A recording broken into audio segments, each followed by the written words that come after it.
Okay, everybody circle up.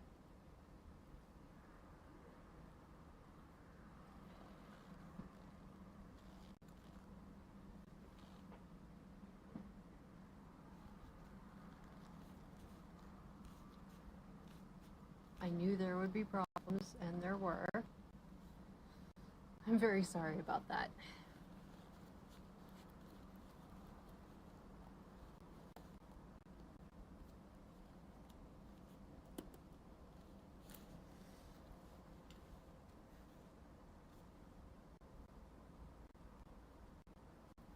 If anyone is still awake, we can have a little chat.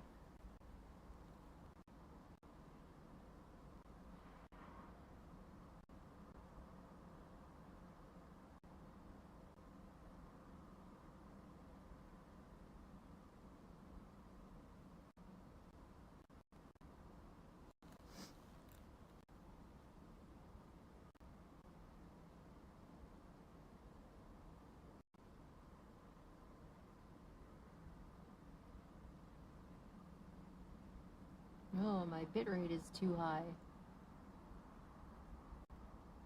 Hi, Leather Hitman. I might need to restart the stream after I turn my bitrate down.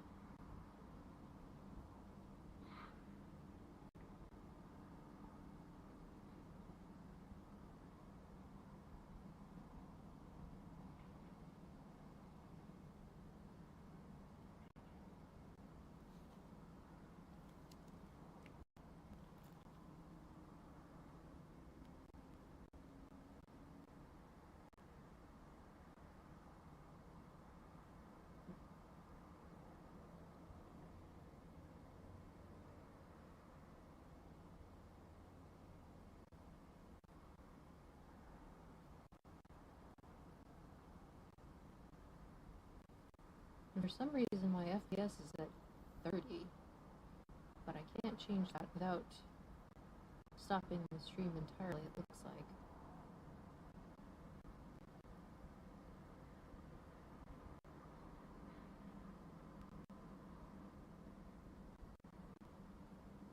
How is the audio? Can you hear me at all? It was a big problem I was having.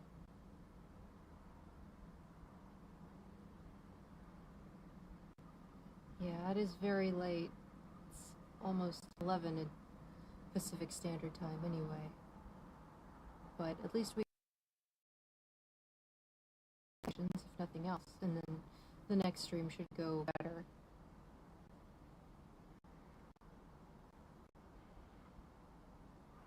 I have lost an entire container of USB accessories and things that I need to convert various plugs into other plugs in order to plug them into my computer. And I have a vague memory of setting this container down somewhere and thinking, this is a bad place to put this container, I'm going to lose it, and then mentally responding to myself, it's fine, we'll just put it somewhere better in a few minutes. And then obviously that didn't happen. So if anybody knows where I put my container of doodads, please let me know.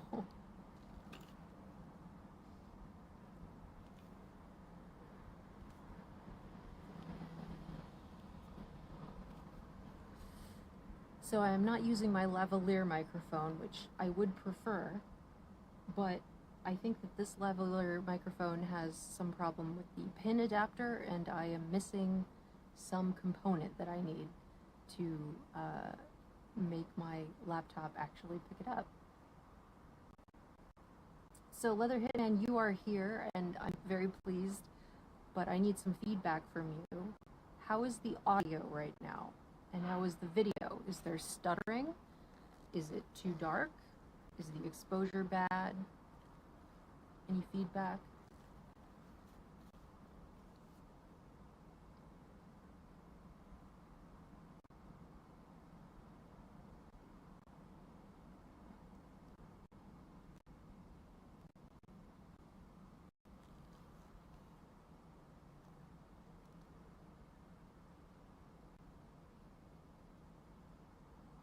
audio is choppy. Okay. That might be a bitrate problem as well. Does it sound like it's stuttering?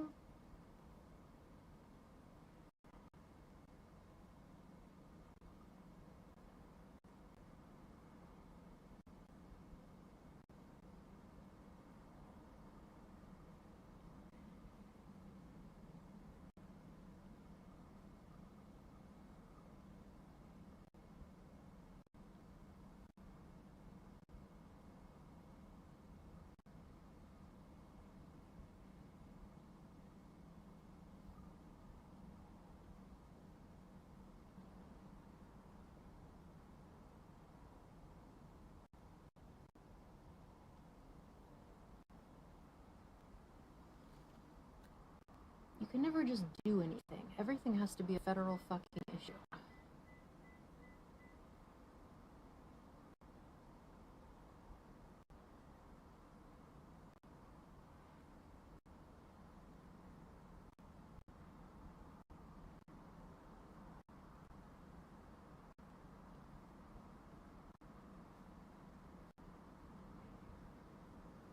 I guess I'll be able to watch the recording afterwards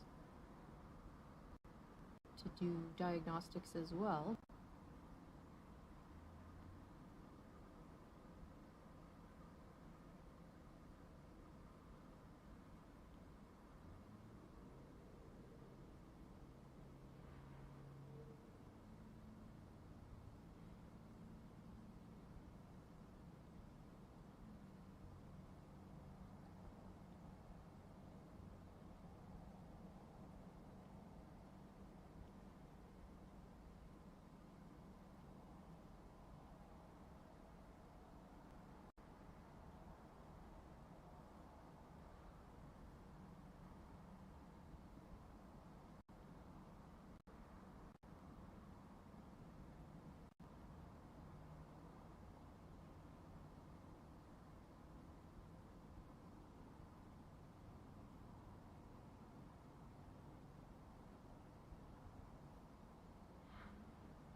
Yeah, OBS says it's still streaming at about 6,000 kbps, even though I told it to change.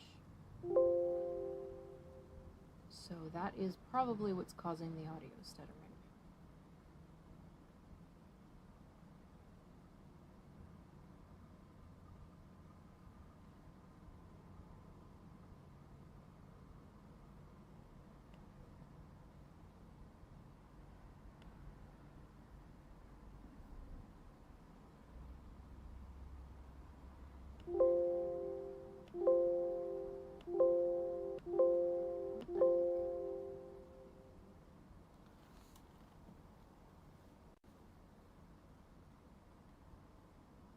Okay, one sec. I'm going to try to reboot the stream to change the kbps.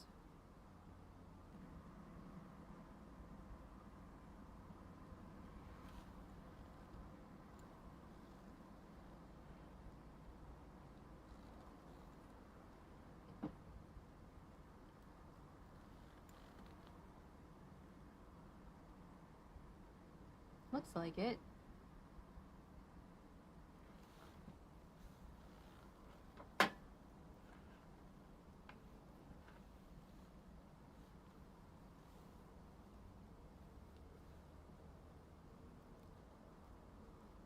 So is the audio any better now?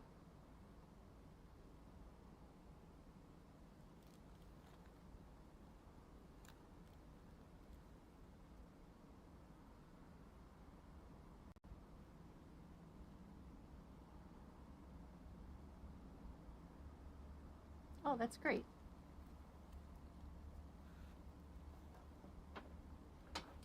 So while we are here, even though it is very late, I think that we should probably try these, because I think that these won the poll. These are LA Lights. I think they are a slim. They're a clove, and they were imported from, I think, Jakarta. Nope, Indonesia. My bad. There's a little damage on the box. Hopefully they are not damaged inside.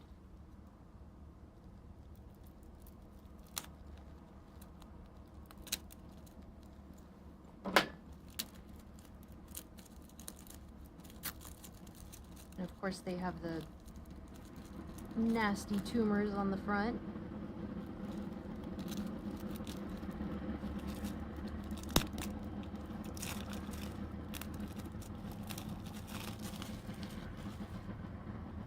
I wonder what the research is on the nasty tumor pictures. Whoa, my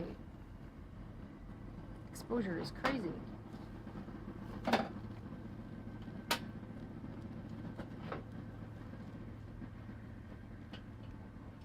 Did I bring matches out here? I thought I did.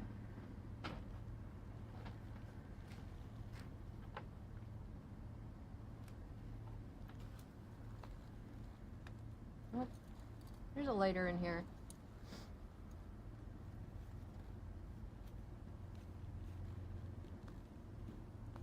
I think that these do have the customs stamp on them, which I think I'm gonna have to cut off. My unfeasibly large knife. An inappropriately large knife for the task. Come on, exposure. Give me my face back. Pale enough already.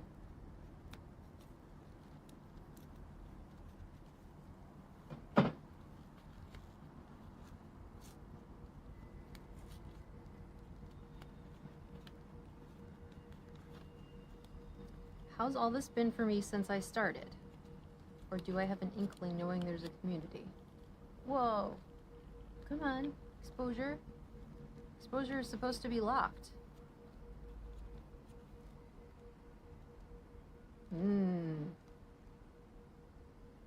They smell really good.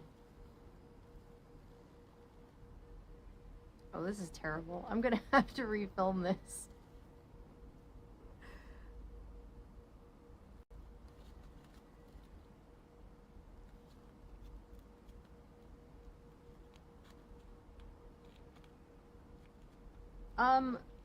Everything on YouTube has been great. I actually have no idea if I... Oh yeah, those are very thin. Lovely.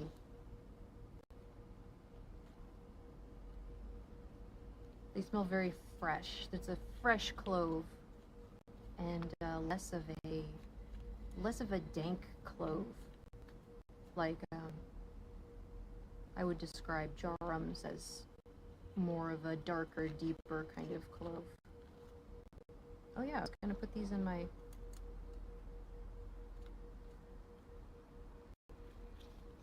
cigarette holder. I'll do that later.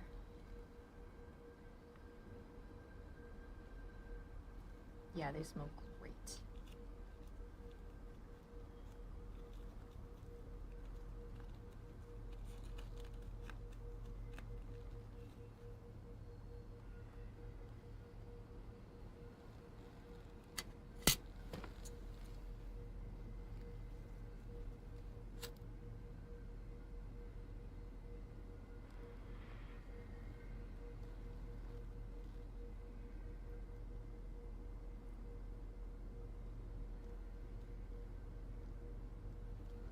First drag, I don't know. I'm actually a little bit disappointed. The scent was so nice. Almost like the clove that you'd find in perfume.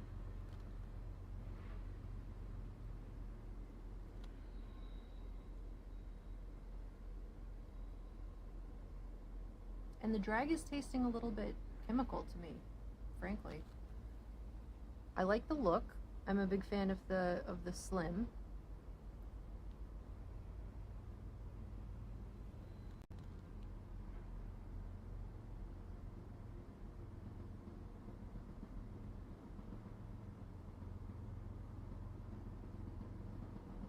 Not so much of a mouth taste, unfortunately.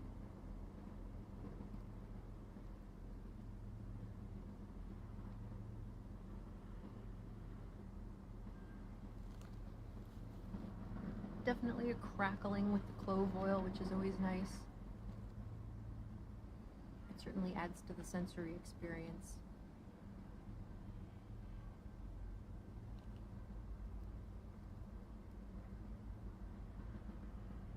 I don't know, maybe these aren't fresh, or maybe they're too light. I did try the Invio Milds, which were not a slim, but I think that they were a light clove. All these cloves are from a I can never remember the name of the website, and this is not sponsored content because they do not sponsor me, but they should. Called Clove Cigarettes Online, buyclovesonline.com, something like that. Great website, very good prices. And a fan sent me a whole selection of cloves. They have a package of, I think it's 10 different brands of cloves. It's just a sampler. It's very, very cool to be able to try all the different kinds.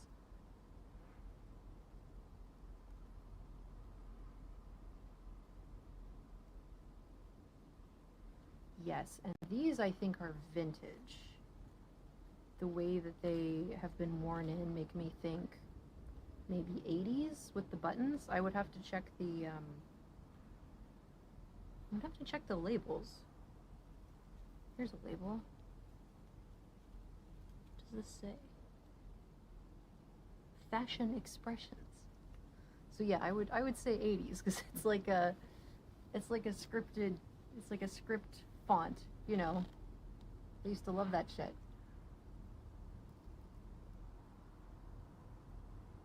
Which is appropriate with the hair that I've got going on. It was very sleek when I came out here, but it is impossible to keep this.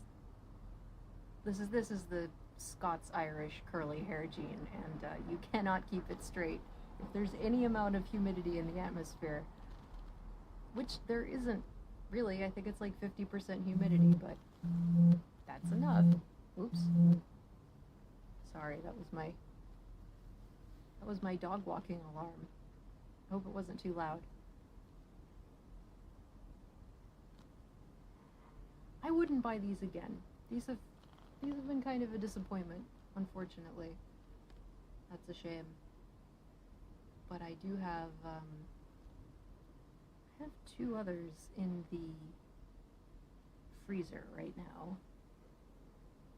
I have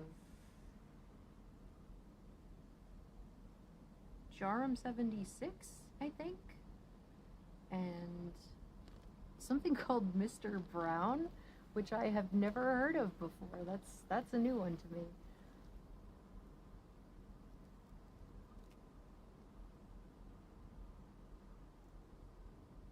Yeah, I don't love these.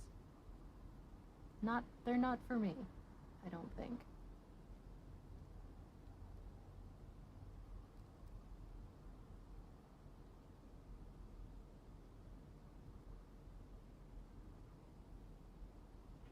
They'll be good for posing with. They're very pretty.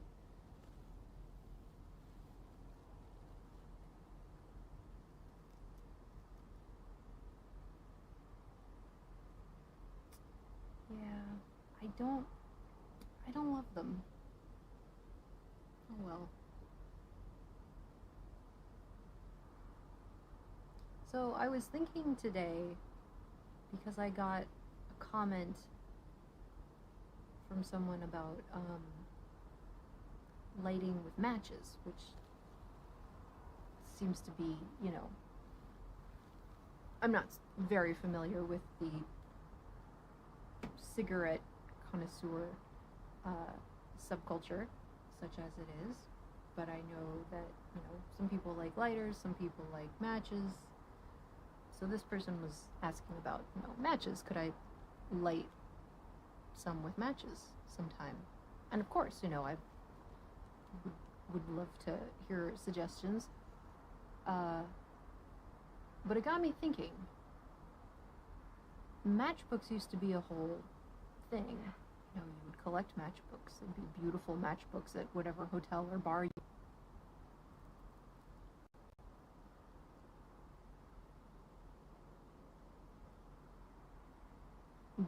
And I thought it would be fun to do custom matchbooks. You know, for me, my own matchbooks. Because I'm an artist. That's my day job. Which is why I can film YouTube videos on my patio at 11 o'clock at night, and it's not a problem. But yeah, you can get custom matchbooks, all different kinds of matches with custom match head colors, with printing all around the outside of the box. If they are the booklet type of matchbook, you can get them custom printed on the inside too. You can get silver or gold foil. It's very exciting for a designer. So I was thinking that, you know, I haven't done a lot of research, but I have not seen any cigarette aficionado influencers printing their own matchbooks. I think one reason is that it would be difficult to sell them on their own, because, you know, matchbooks are things that you give away. But certainly if you were selling something else, like, you know, merch, like, I don't know if Jacob Jones has t-shirts or anything like that. I think he does. But he could have custom printed matchbooks that he puts into his orders.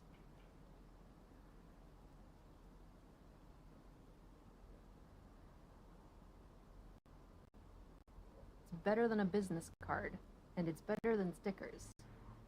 I will tell you this much, as a designer, everyone is sick of getting stickers, especially me, because, you know, I order stuff from other artists, and they're always sending stickers that I didn't ask for and don't want.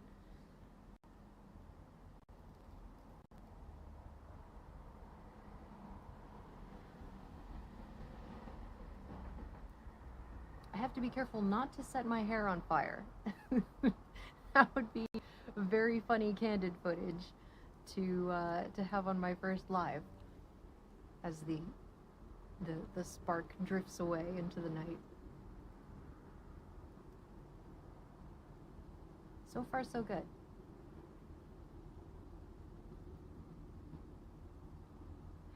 But the matchbook costs are pretty low. They're, you know, per unit. If you don't order rush shipping or anything, they're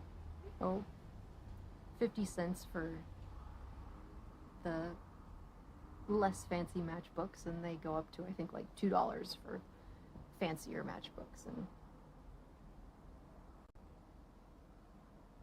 custommatches.com or something like that, they offer different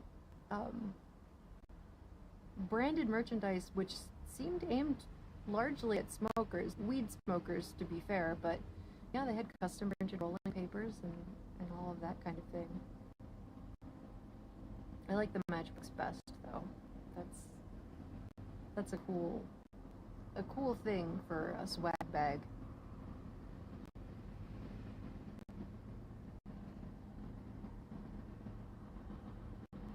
The cigarette is getting worse as we get closer to the filter, unfortunately.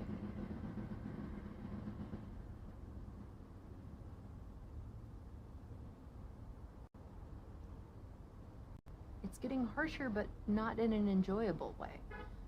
I think that it does have a chemical flavor to it, I'm not really experienced enough with cloves to be able to say for certain that that's the flavor that I'm identifying, but I don't like it. It's okay. You know, if someone bummed this off of you in the goth club, they wouldn't complain. But, like I said, I would not purchase it again.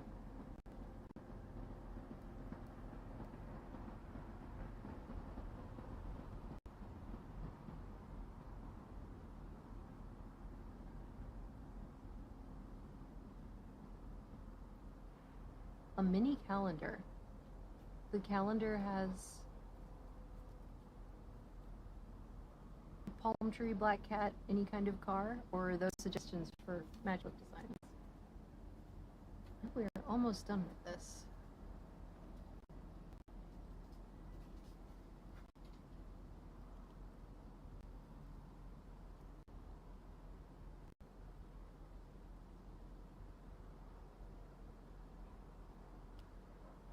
There's also a conflict between the gloves and having a nice long manicure, which I have seen a lot of the girls who do cigarette videos.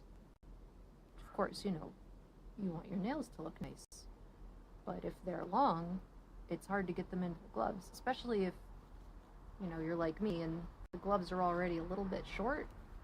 I'm always having to push them down like this, so adding long nails to the end would make them not fit at all. That's definitely a problem.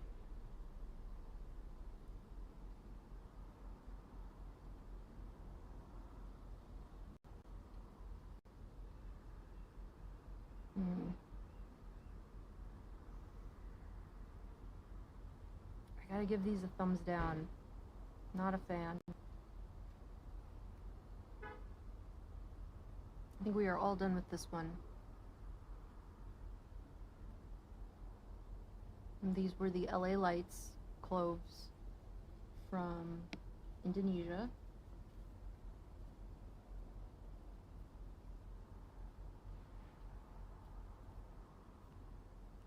I was talking to one of my friends about merch, and she said, "You fucking idiot, you should sell cigarettes that have your lipstick print on them."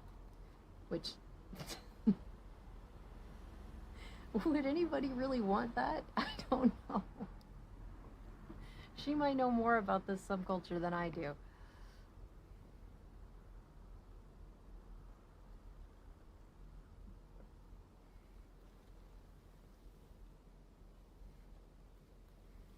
I don't love those. I don't know if I'm even gonna put them into my cigarette holder, honestly.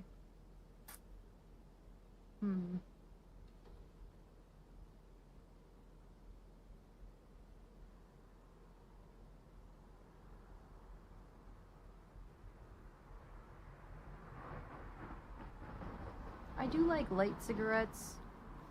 I think that my nicotine sensitivity is pretty high. Just genetically. It doesn't seem to go down even if I'm smoking regularly. Or vaping. When I'm inside, I vape a lot, which is not as cool aesthetically, unfortunately, but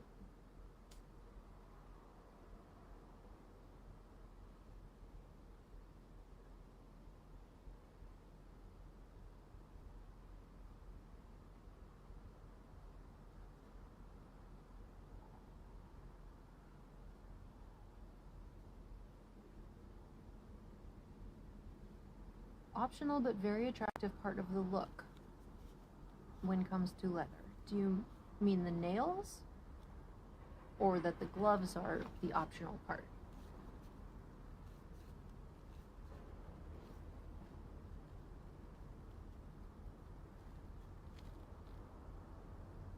Another thing I could do for videos is leather treatment, because I have a lot of vintage leather, and it all needs cleaning and treating with leather wax and oil and all that stuff. It's an interesting and involved process. Gloves are optional. Okay, that's good to know. I did see some gloves, I think on Amazon, and people were complaining about how they were too long in the finger, which sounds like it would be ideal for me. So maybe I can get some that will actually work with the nails as well. Because once you put the nails on, once you get the manicure, or grow them out, it is, of course, a commitment.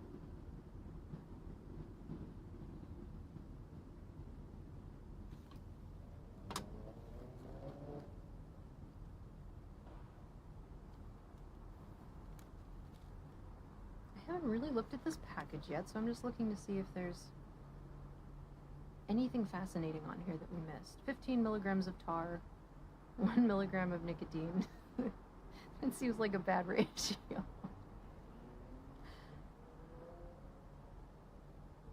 I do like the customs stamp a lot. Get it to focus?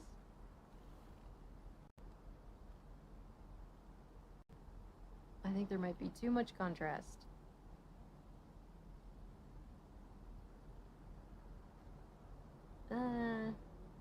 That's not working.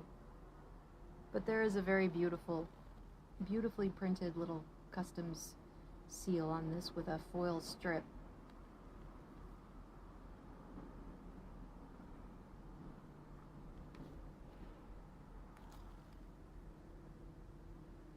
They smell great when they're not lit. That's a shame.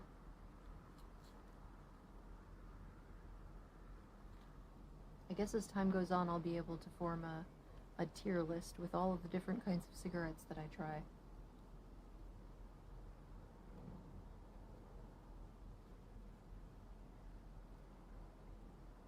Hi, Grizzbear. I am very sorry that we did not start on time. Even though I started preparing for everything hours in advance, it did not help. Too many additional things went wrong. But that's just kind of what happens the first time you do anything with audiovisual equipment, right? It's good to get that stuff out of the way early before there are too many people in the audience. Because then if you screw up, not too many people see you do it.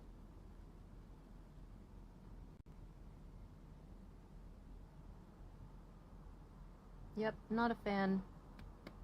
I have higher hopes for Mr. Brown. Again, don't know anything about the Mr. Brown brand, but he is in my freezer right now.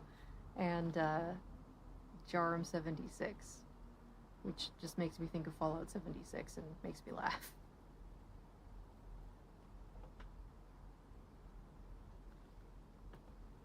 And here is one that I put into my cigarette holder.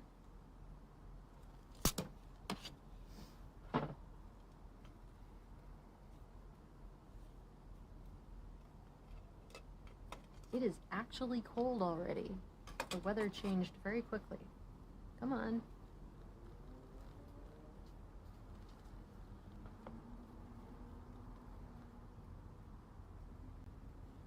There's my dog. Oh, he disappeared. Having a black dog is great. He will scare the shit out of you if you run into him in the middle of the night. You cannot see him.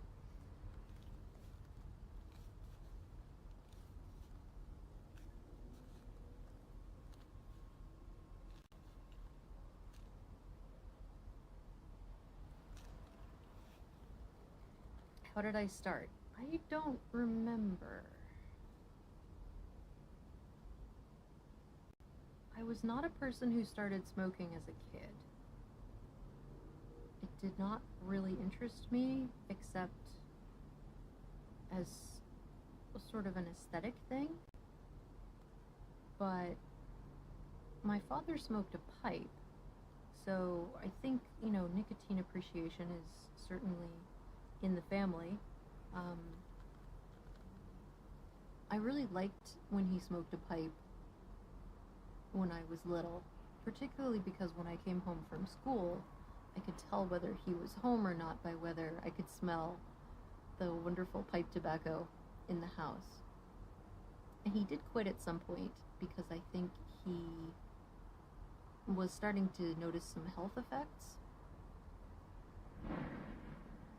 I'm not sure exactly what his decision was, but he just decided to stop one day, and he did.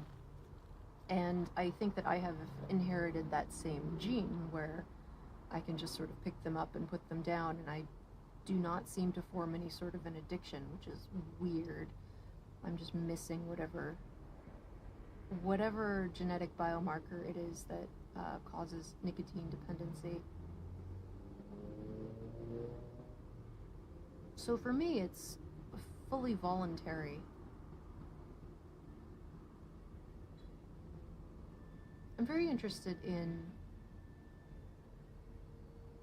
the opportunities that smoking gives you for gesture, I think, is one thing. I mean, I enjoy nicotine just by itself, but I think the aspect of being able to perform something with your hands and your face is, I have a dance background, so I think that the two are similar. It's kind of meditative.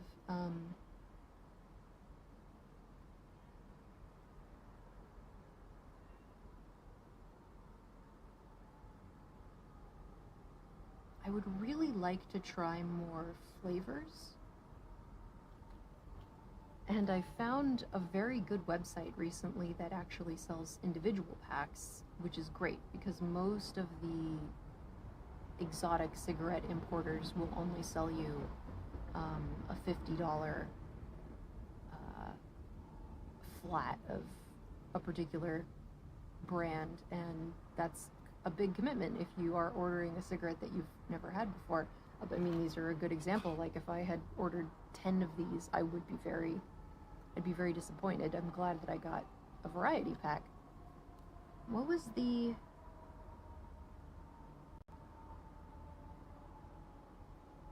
other website was called like Siggy's Online or something like that? I'll look it up because maybe one of you have used it. And if you have, you can tell me if it's a good website or not. They have some good reviews on Reddit, but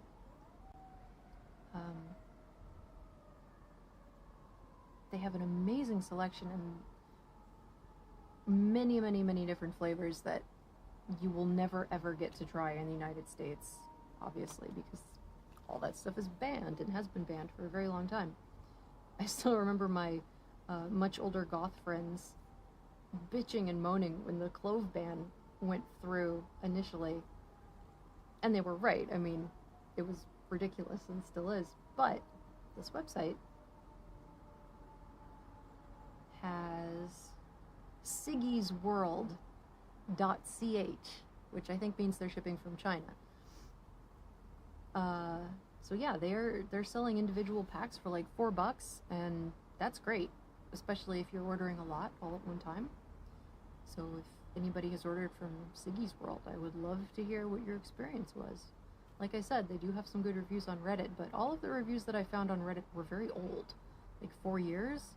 So more current information would be useful. But they have some crazy stuff. They've got frankincense. They have all of the different commercial fruit flavors, of course. They have non-cloves, which is great because clove cigarettes online or wherever these came from are pretty limited. And they've got Chinese cigarettes, which I have been wanting to try for a while because I've heard that they are strong and have a very distinctive flavor, and I'd love to check them out. So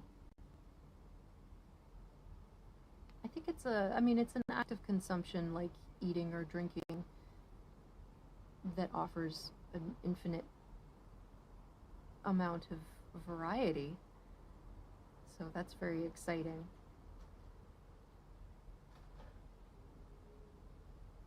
It's also, it's very historical. People have been smoking forever and probably are smoking considerably less right now than we have been since probably the 1800s. Still being around places, there were still places around when I was a kid that allowed smoking inside, and it was pretty gross. And people had a lot more smoking related health problems, so not a big fan of that aspect. I definitely would not encourage anybody to pick up cigarettes as a hobby. I think I'm an adult. I am fully capable of making decisions that carry risk for inadequate rewards. That's fine. It's legal and fine for me to be slightly self-destructive. And of course that aspect is interesting too.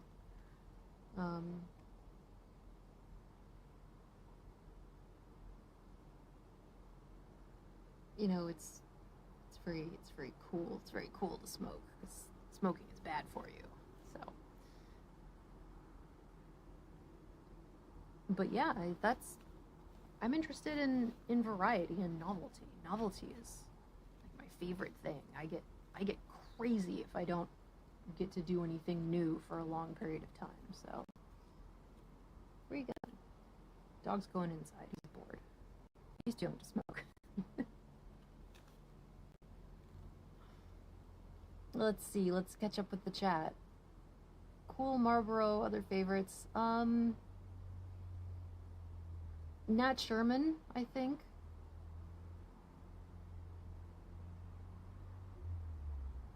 I think I had Fantasias once. I really liked those, and it sucks that they got discontinued. Siggy's World has Sobranis, which I don't know if they're dead stock or if they're still being manufactured somewhere, but yeah, they're charging like $25 for one pack of Sobranis, but I don't know, maybe it's worth it. They're supposed to be really good.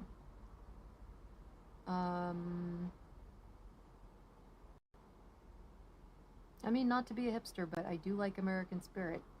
They're tasty. I like them. Do I have satin gloves too? Not with me. I think I own a pair.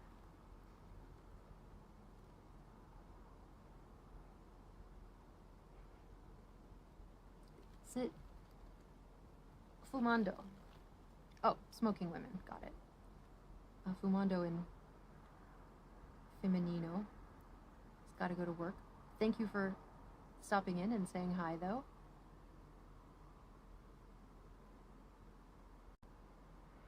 One day I'll show all my gloves. Maybe. Could do a video that was just all of the gloves. I actually have a lot of pairs of gloves for different reasons. Some of the reasons are cool and sexy, and some of them are not. The cool, sexy reasons are I go vintage shopping a lot, and my hands are super duper small, so modern gloves usually don't fit me very well. So, vintage stores and thrift stores are really the best place to get genuine leather gloves for a very good price. I think I probably got these at, Value Village or something for like $5. The most common type of gloves that you'll find, vintage gloves, secondhand, are like debutante type gloves from probably the 50s, because people, would only wear them like one time and then put them away, or sometimes not wear them at all. They'll be like completely flat, still in the package, and unfortunately most of those are like white, but some of them are leather, some of them are kid skin. I have no idea how in the days when women wore white gloves everywhere. I don't know how they dealt with just the dirt. Because to a certain extent, you cannot get those stains back out. Like, if gloves are white or cream or ivory and you touch anything, they will get stains on them. And particularly in the Victorian period where everything was covered in soot all the time. So I think that was kind of the point, is that, you know, it was this fashion gesture to wear the white gloves, indicating that you never touched anything and that you were weighted on hand and foot, and that was what the fashion was conveying. But obviously in reality that's not what would happen with those gloves. So I don't know if they just like threw them away. They could probably be cleaned to a certain extent. I know that one of the things they did to cover up smudges was to put chalk on them, but of course the chalk would wear off, so I don't know. That's the kind of stuff that isn't really written down in books because it was not considered important at the time to make note of it. That's why black gloves are better.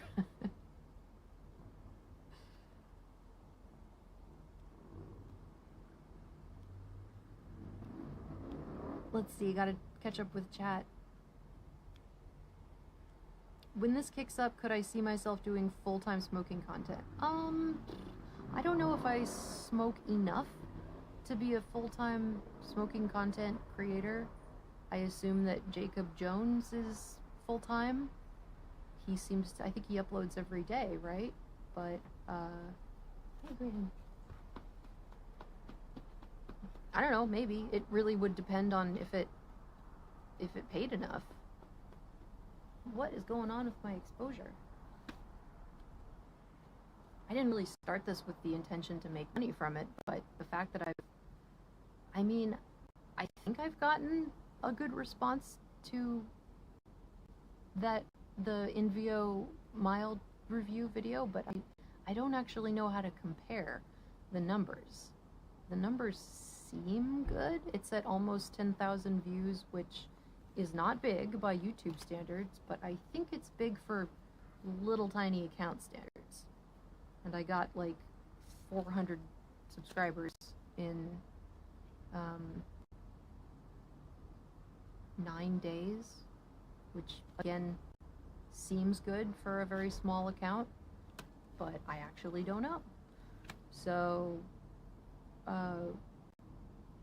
the trick with smoking content on YouTube appears to be plausible deniability, which again Jacob Jones is very good with. I think that the cigarette fetish community watches him, but I don't think he's producing content for them.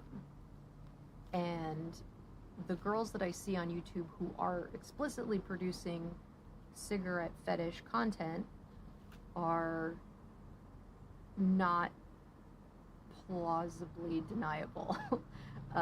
It looks like, you know, videos from Clips for Sale or OnlyFans, which is fine, get the bag. I personally support them, but that is the kind of shit that will get you demonetized.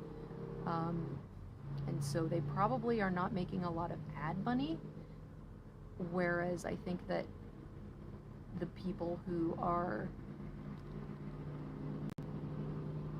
somehow doing the dance that allows them to avoid being labeled as pornographic by YouTube are probably making ad money. So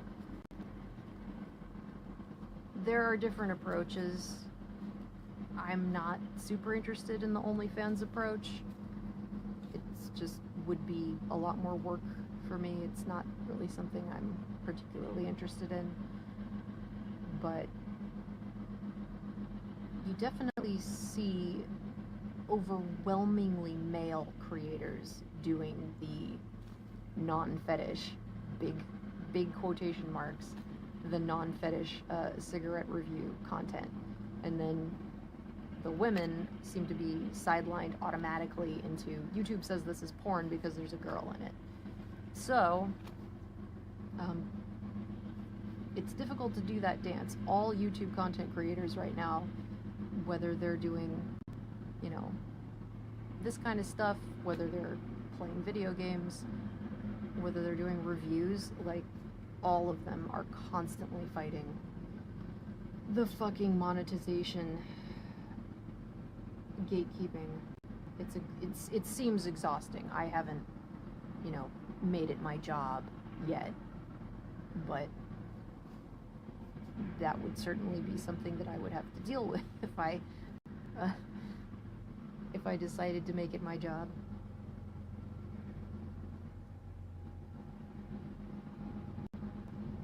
I could pull the Jessica Rabbit look. Well,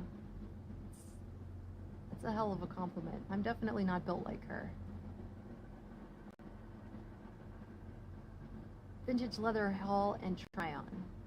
I think I have enough stuff. I've got way too many clothes, and they're not working for me. I should make them work for me.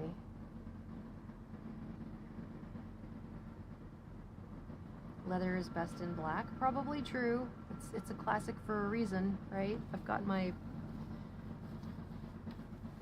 lambskin motorcycle jacket with the epaulette is unsnapped because during the winter I put a fur collar on, and I took it off recently, which was stupid because it has just gotten cold. But this is Deadwood is the brand, and I got it super cheap because it had been used in a runway show, and there was some paint on the back. They had decorated it for the show. It was a one of a kind piece, but the writing on the back was stupid, so I took it off and got a very cheap jacket. It said, I don't know, it had some slogan on it, some dumb slogan, like,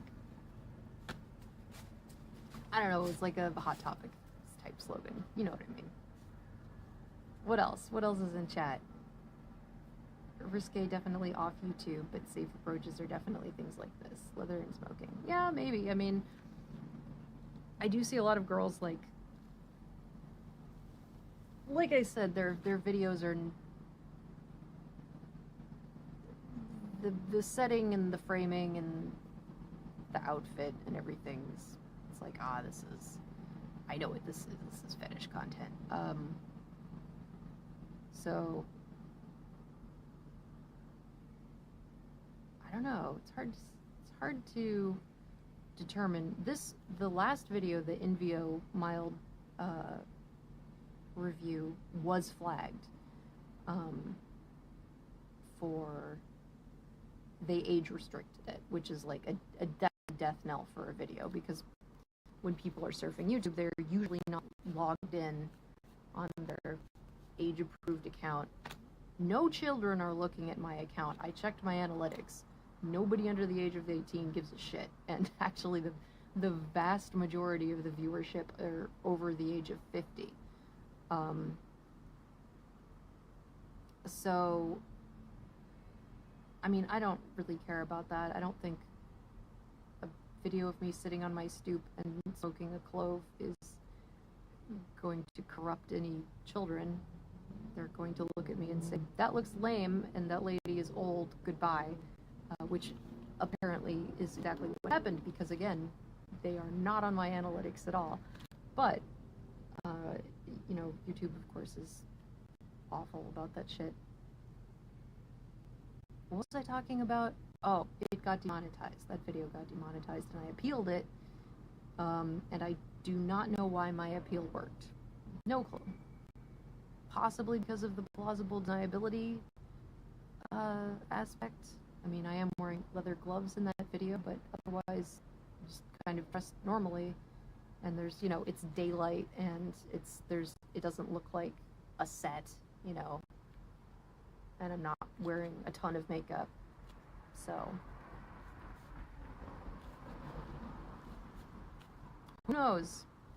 Also, I think I appealed it once and it was denied, and then I did a bunch of like account verification stuff, you know, two-factor authentication and recovery addresses and that kind of thing, and then appealed it again, and then the appeal went through. So I think part of it is how much data have you given them? and how verified is your account, and the less verified it is, the more likely you are to be age restricted, which is probably an automatic process to prevent like automatic spamming of adult content, which is understandable. Annoying for me, but understandable as a corporate policy.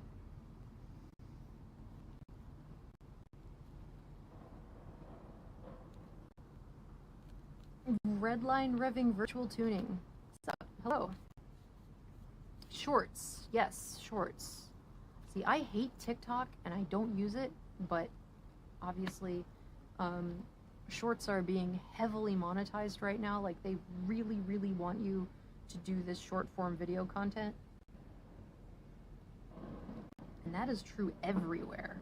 Like, on Instagram, I don't have a TikTok account right now, but I guess for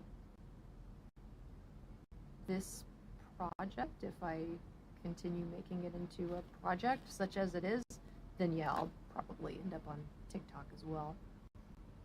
But yeah, the short form content is king right now, unfortunately.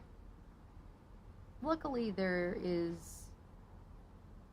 are definitely workflows that content creators can get into where, you know, you film a long video like this and you can make a lot of little chunks and then upload those chunks as shorts, and you can syndicate that to a bunch of different platforms. So I record this video tonight here live with you, my lovely people, and then make chunks of it and send the chunks to YouTube Shorts, send the same chunks to TikTok, send the chunks to Instagram, etc. At some point, I bet they are going to start penalizing people for uploading the same content to multiple platforms. I haven't heard of that happening yet, but I bet it's coming. That is an official grim meat hook future prediction from yours truly. There's a big bug on my lamp. What is it? Oh, cool. It's actually not that big. I think that was just the shadow. It's just a leaf hopper of some kind.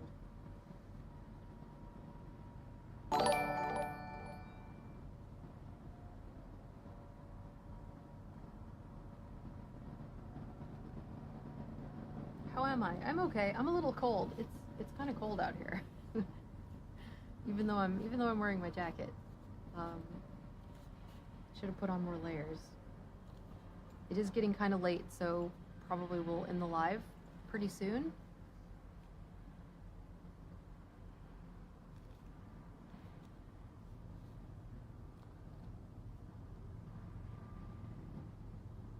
I am from the United States, which you can probably tell from my accent.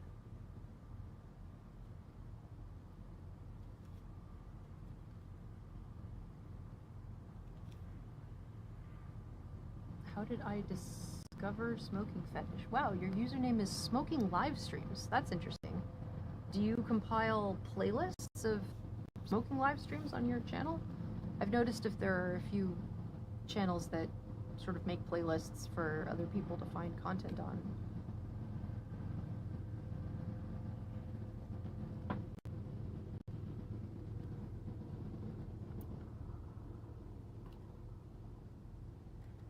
How did I discover the smoking fetish? I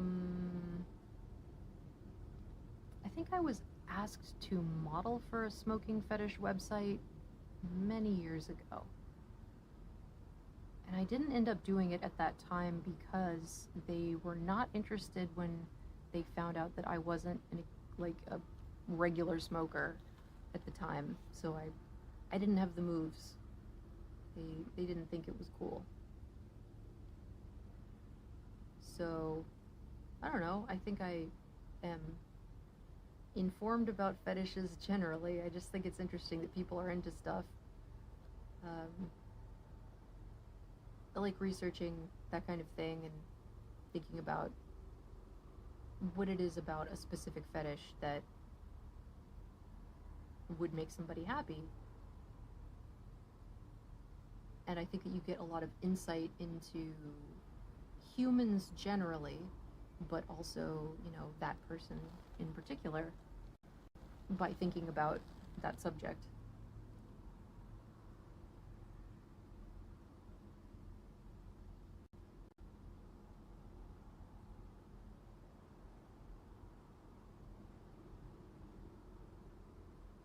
Right now it is almost midnight in the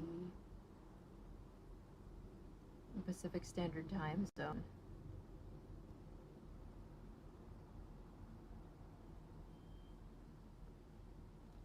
Which website asked me to model?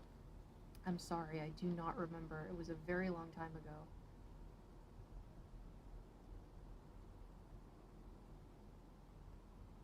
Doing fetish photo shoots for other websites or, you know, photographers who sell the content, that kind of thing, it doesn't pay amazingly.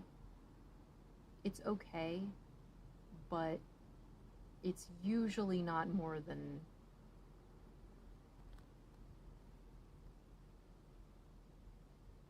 a couple $100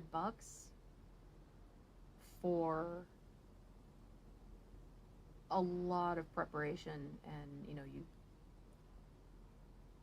men don't really think about this so much, but like, if you get hired for a modeling job, you don't just work during the time that you're on the set. You also have to get a manicure, get a pedicure, spend, you know, a week making sure that you do your skincare routine. If you have a particular hairstyle that requires upkeep, and often they are hiring you specifically for your look, so you need to, you know, maintain your hairstyle. Not me, mine just does whatever. But for example, if, you know, I had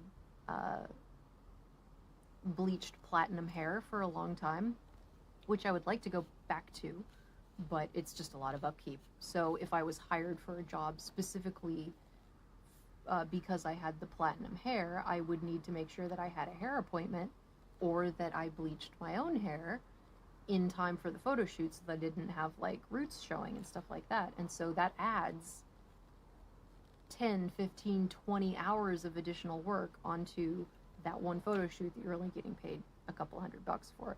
So the hourly is not good, which is a good reason for girls to go independent if they are interested in producing any kind of content, any sort of, if it's just like, you know, glamour modeling that's not particularly sexy or like revealing or explicit, even then it's kind of worth the extra work to do everything yourself, because otherwise you're just losing money to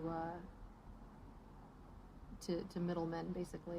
Not that photographers don't do a lot of work, they do, and they also invest a lot in their equipment. You know, cameras, and especially shooting locations and sets and studios are very expensive, so people are not making a lot of money. Most people are in it at least partially because it's fun and they're good at it and they like doing it for various reasons. It does not pay as much as a normal job unless you get lucky, or actually I think that's about it. I was gonna say something about working hard, but it's luck. It's all luck. 99% of the people who are working just as hard as the people who make it do not make it. But sometimes you can be a person who is lucky enough to look a certain way and to be in the right place at the right time and to know the right people.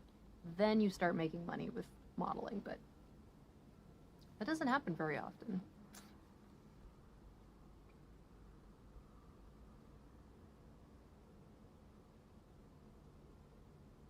It's 1:43 in Memphis.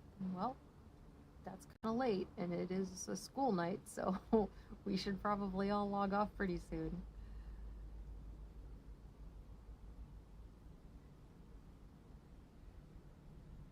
Yes, women smoking just looks good. It just looks good. Smoking looks cool. Part of it is certainly the marketing push that they did in the between the 30s and the 60s. I mean, it was heavily put into Hollywood movies on purpose by the tobacco lobby. But even so, what the fuck?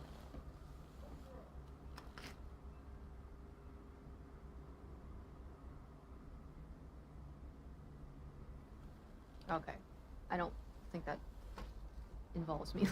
Look at the dog. I know. Are you gonna come tell me that you heard a noise? Good job. This fucking dog.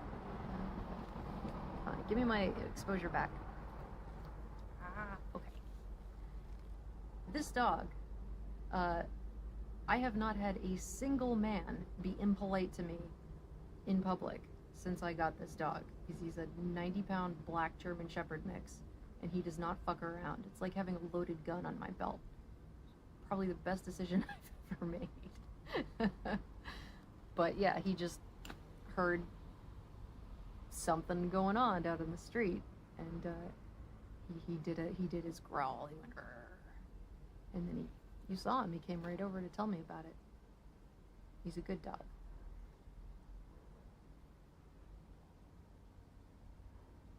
I got bugs on me because I'm the brightest thing on the block. I know, buddy. It's okay.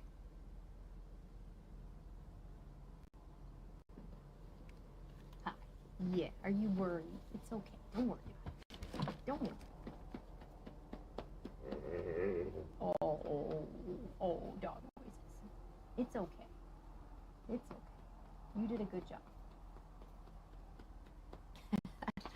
Do any of you have big dogs? They love this. They love to be just get the real hard pat going. Yeah. I know. It's okay. It's okay.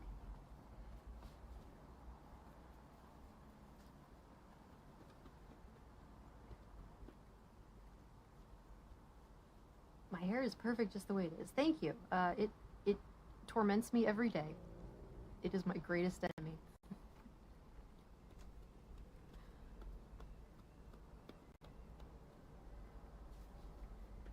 Am I on my porch? Yes, I am on my patio, actually. I have a paved patio. I live in a very weird apartment.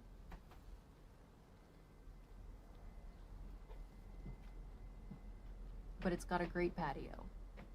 It's this nice roofed place that is all across the front of the building.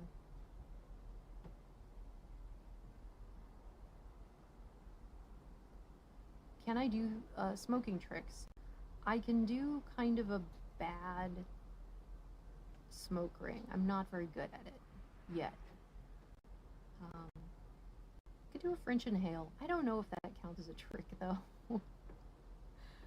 I think some people think it's a trick, but I don't know if I would really qualify it as a trick, because you just kind of open your mouth and then breathe in through your nose. It's a trick in the same way that walking and chewing gum is a trick, I guess.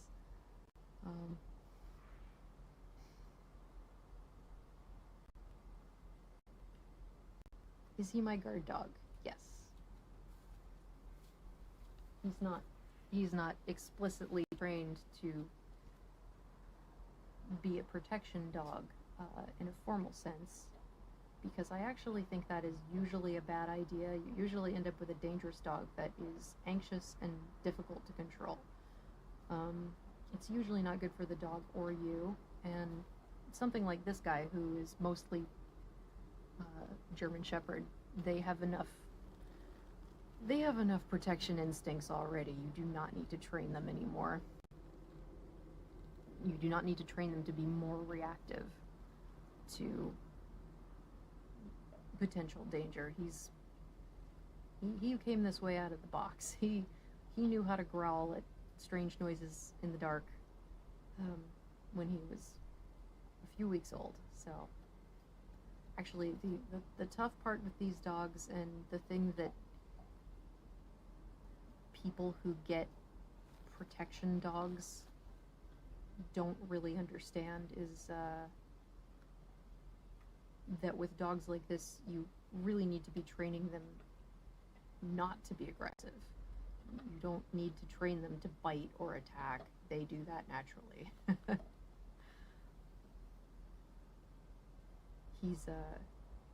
He knows what he's doing, I think. I think if something went down, he would know exactly what to do. But again, like having a gun, its greatest value is in its power to dissuade someone from trying something in the first place. And he's super friendly, has never shown aggression towards any person or dog, has always backed down when another dog was going after him, because he's huge. He's 90 pounds, so I think he understands that, you know, if he were to seriously fight back, he would very likely injure the other party.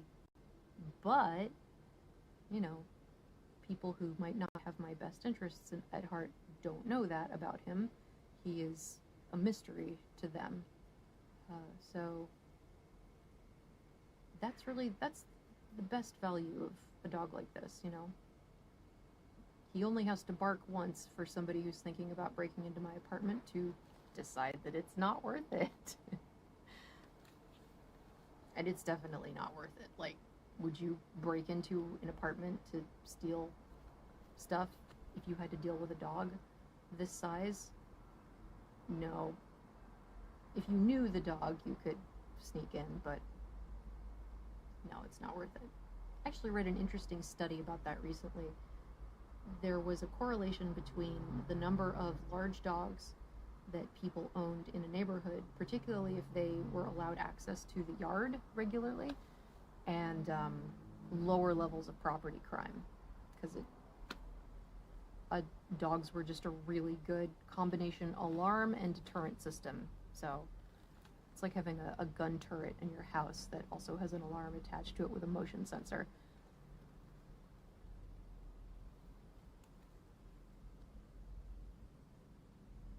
Snaps? I don't know what you mean by that. Snapchat?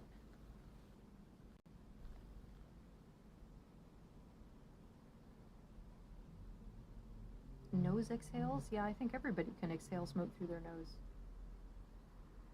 Do I have favorite song artist?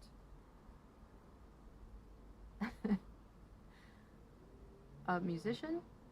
I don't think I have one particular favorite. I listen to a lot of different kinds of music. So I'm trying to think of what my favorite thing was that I heard recently.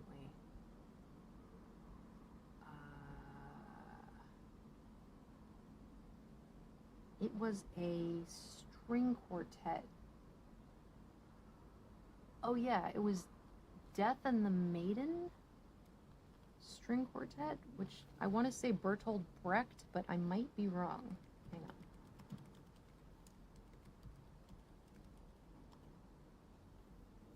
No, it was Schubert. Yeah. String quartet number 14, Death and the Maiden. It's really good. I hadn't heard it before until very recently. I guess it's pronounced Schubert, right? He was German and not Schubert.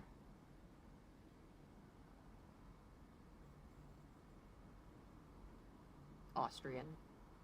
Yeah, Austrians are just turbo Germans.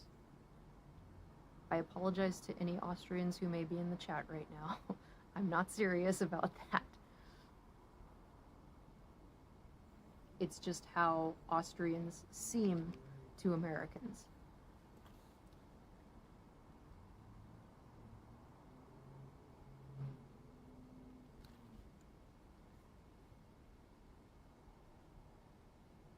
I can't see what people are typing because this stupid heart emoji is in the way.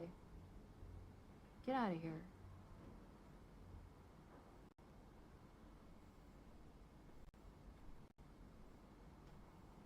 Something about jazz in winter that just fits. That's true.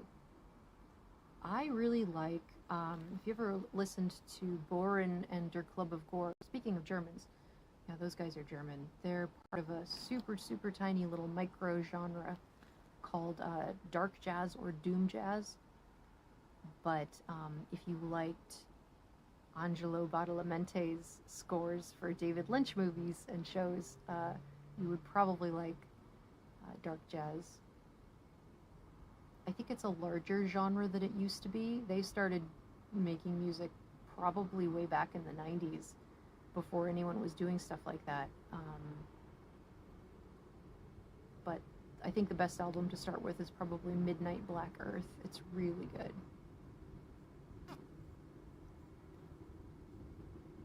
There's a weird fly here.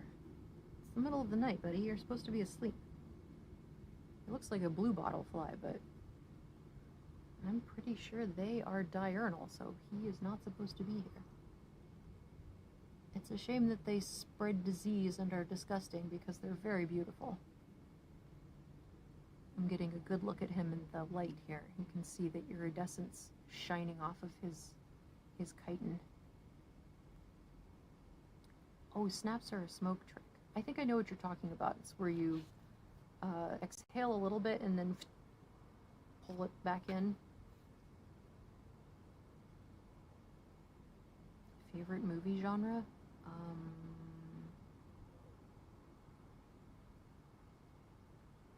Probably science fiction. And I don't mean Star Wars. That's not science fiction. I mean like real science fiction.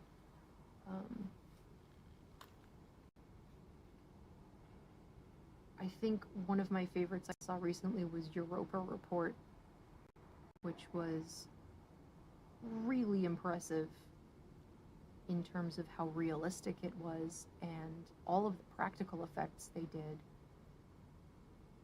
making it really look like the actors were in zero-G environments. It was excellent. Yeah, I really liked that one. The end was slightly goofy, but in a way that I enjoy.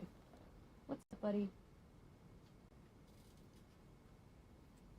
You growling? What are you growling at? Okay, better go check it out.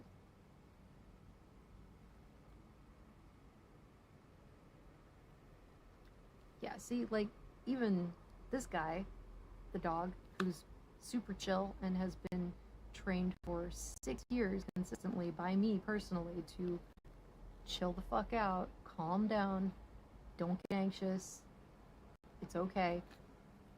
Even he, multiple times a day, will have, you know, episodes where he'll growl, like, I heard something, I don't like it, I'm gonna go walk around and growl. And a lot of times with dogs like this, German Shepherds, and that type of high anxiety, defensive dog, they will get crazy sometimes if you're not careful. You're not crazy though, are you? No, you're very sweet. You are a sensible guy. Yeah, you know how to self-regulate. Good job. Good job. And you know, that's not a useful protection dog. If your dog is freaking out, he's not protecting you. He's just causing problems, additional problems. Hi, buddy. It's okay.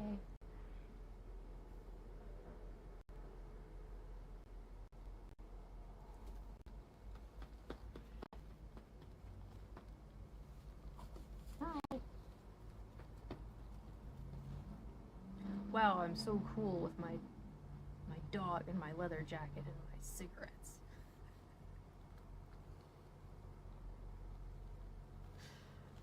Well, you have to laugh at yourself.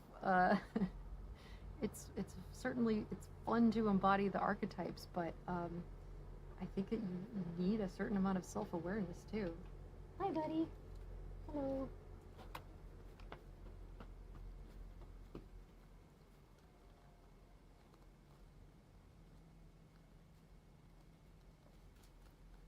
I gotta find out about that website, Siggy's World, and see if they're actually any good to order from, because they've got some stuff on there that I would really like to try. Maybe I can find some more recent Reddit reviews. Would love to do that.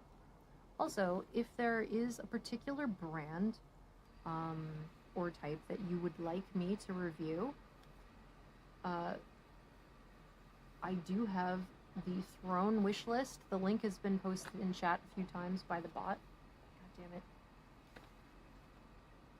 And there are some cigarettes on there right now, but I'm also interested in, you know, suggestions, but it is easier, of course, to get the cigarettes for the review if someone, you know, actually buys them for me. That is just more convenient and less expensive for me personally, especially since the channel is not monetized yet. It would be nice to just get the channel to a point where it's paying for a fun hobby. Even if I, you know, made 20 bucks on a video from ads and spent that on more cigarettes to try, that would be perfectly fine with me. I'm not really, I don't need to build a media empire or anything like that. But even if you are not interested in sending me cigarettes, I'm interested in getting comments from you about cigarettes that you like, that you're interested in what my opinion of them might be, or even if, you know, you just like to watch other people smoke that particular kind of cigarette. I'm interested. I would love that feedback. So, you know, leave comments, or I guess comments are the only way to do a suggestion right now. I think there is a way to buy... There's some sort of surprise gift thing on Throne, the wishlist service, but I'm not sure exactly how it works. So we'll get more information about that as time goes on, I think. But if you are interested in a particular brand, you can suggest it to me, and I can put it on the wish list if I find like a good price for it, that's cheaper than, you know, buying it here. There's a limited selection in the United States, obviously, because we have a lot of laws banning basically every fun type of cigarette that exists, and making all of them extremely expensive. So, particularly in my state, my particular state, cigarettes start at like $10 a pack here. So it's like if you buy cigarettes at a gas station, it's insanely expensive. So I could add, you know, I could add them to my wish list, and then that would be a lot easier for me to do more reviews and to fulfill requests that way, for sure. I think the ones that I'd like to try next are Virginia Slims, because I've definitely had some requests, but I'm also interested in trying them. They have quite a cachet culturally.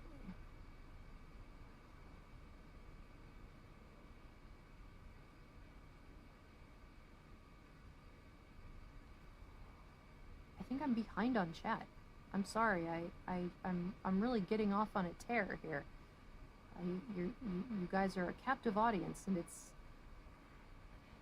bringing out the worst of my theater kid instincts. Am I going to save this live stream to my YouTube page? I think that it should be saved automatically. I believe that it will be archived. I'm looking at my channel page right now. Stream settings. And nothing terrible happened during this stream, so I think it's okay to save it.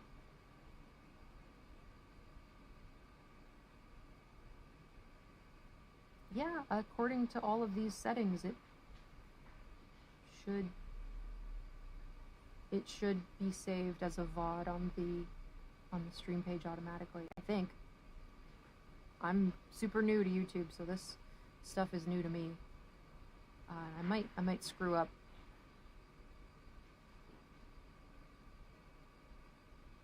Is my family also smokers? My dad smoked a pipe for a while, but otherwise, no. They are boomers and grew up in an era where everyone smoked, and it was super gross, and they did not like it. So neither of them are cigarette smokers. Sometimes YouTube needs to understand all ages watch. That should be on them to funnel who to what content, not the content creator.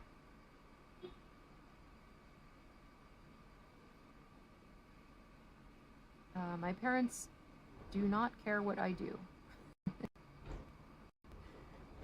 They are very supportive. I can do anything I want.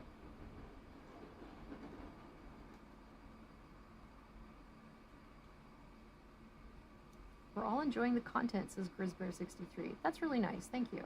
I have been most surprised by... I think I've only gotten one comment so far that was, like, vulgar. And it wasn't even that vulgar. It was, like, slightly vulgar. And everyone else has just been polite and nice and say stuff like, hey, we're having a good time. We like the content. Maybe try this cigarette sometime, or maybe try these gloves sometime. I would like that. And that's awesome. That's the best attitude and tone and manners that I've gotten from, I think, any type of audience for... I guess I haven't done a ton of this sort of stuff, but certainly anytime media of a woman is uploaded to the internet, usually the response is bad. And there have not been any comments yet that made me go, maybe I don't want to do this. It's all just been very nice people who had interesting and thoughtful things to say.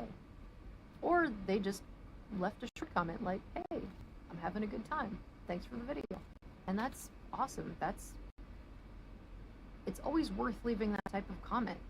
And I think that content creators always read those and are like, yeah, that's nice. It's you know, I don't have this person in front of me, so I can't read their facial expression to see if they like what I'm doing or not. So having a comment is like looking into the audience and seeing that somebody is having a good time or clapping, you know?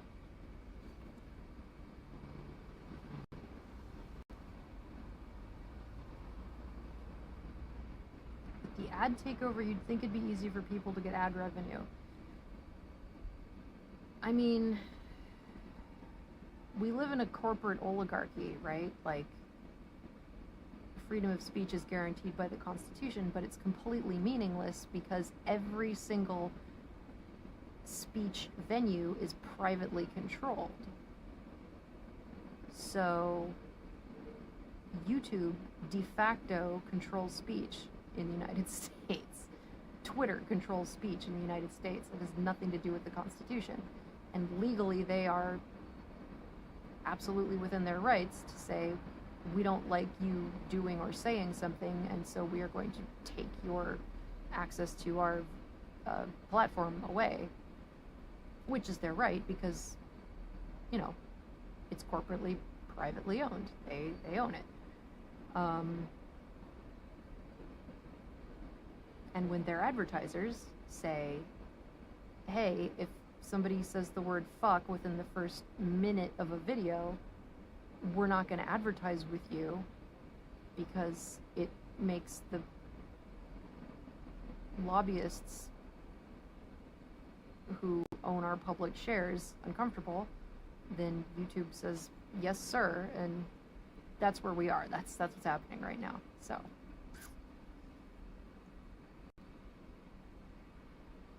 a carton's equivalent to a bouquet of roses. Yes. A bouquet of roses, I guess. I guess a bouquet, like a delivered bouquet, probably is about $50, isn't it? I would rather have the cigarettes. You can sell those. I'm kidding. Although the prices on these cartons of cigarettes are so low from these websites that I think you could actually make a very tidy profit, particularly importing them into places where the taxes are super high. I mean, people get in big trouble for that. Like, cigarette, is it bootlegging? I don't know what the term for that would be. It is illegal. But yeah, I think if you were smart about it, you could probably move quantity and make a decent profit. $10 a pack. Yes, $10 a pack. Up to like 15. I think if you really shop smart, maybe down to $7 or $8 for Newports, but I haven't checked prices in a while, but yeah, they are really high. Did I ever try pipe? Yes, I have a corncob pipe. I have an idea about pipes, and I'm not gonna get into it right now because it is late and I would like to log off soon. But yeah, I've got a plan involving pipes, possibly. When I started smoking in the 90s, 2 packs of Camels for $2. I believe it. Everybody smoked in the 90s. Well, not everybody. I think people had already kind of started to quit by that point, but yeah, cigarettes were still very cheap. Does the fetish side of smoking interest me? Yeah. I think it's aesthetically very interesting. I don't think I personally have a fetish for smoking sexually. Like, I don't think observing somebody else smoking turns me on, but I like being the person who is smoking, who is being observed. I don't know if it's a sexual thing for me. It's more of an aesthetic thing, I guess. Maybe there's not a difference. I'm not sure. And Leather Hitman says, I'm just going to read this because it's long. Oh, it's just another nice message about how the community is welcoming. Thank you very much. I'll take the cigarettes over flowers. Yeah, I mean, the flowers are dead in a couple days. Getting flowers is okay, but it's kind of depressing, honestly. I've never really understood it. I mean, I understand it. I don't personally enjoy it that much. I think if someone's going to spend a lot of money on me, I would like that money to go towards something that is either useful, durable, or consumable. And flowers are none of those things. Also, it's kind of depressing to watch plants die in your house. You know, I'm a plant person. I got a lot of house plants. Watching plants die is like my least favorite activity. I try to avoid doing it every single day by watering and taking care of my plants. But having flowers delivered is kind of like somebody sending you the severed limbs of a living creature. it sort of dies slowly over 48 hours, and there's nothing you can do about it. You just have to watch.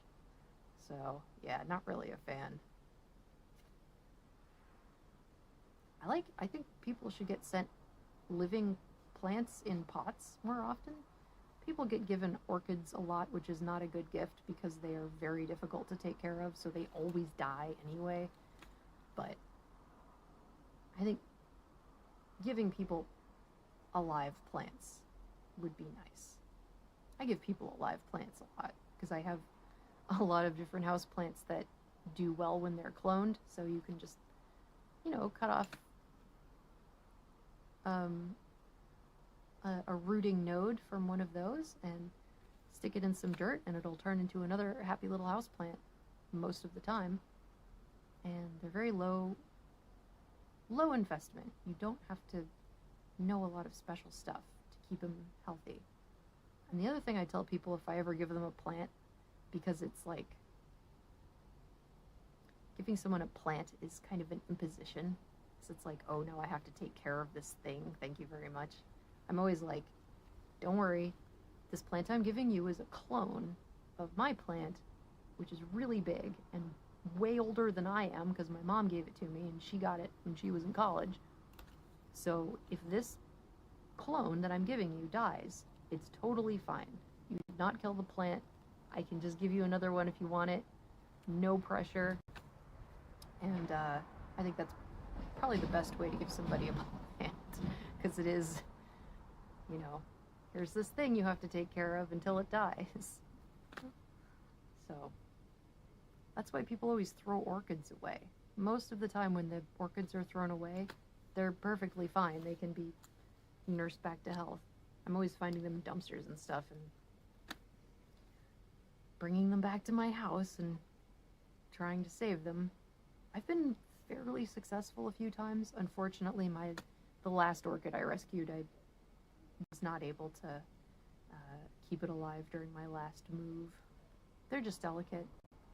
Not a good plant to give someone. Watching paint dry is better, yeah. Definitely agree with that.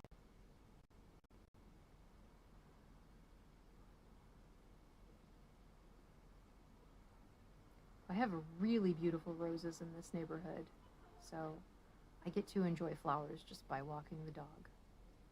And I don't know what it is about this neighborhood. I don't know if it's the dirt or the sunlight or something else, but man, the roses just, they seem to bloom almost all year. Like, the only time that they're not blooming seems like the middle of winter. They're blooming now. They were blooming in the very, very early spring, late winter, like February. They bloom in hot summer, and they're gonna bloom all fall. It's crazy. Just beautiful roses. And some wild, like, gardenias, and I'm not a super plant identifier, but man, the flowers around here are crazy. So I don't need flowers sent to my house, because walking around and seeing them in their element is something I get to do every day.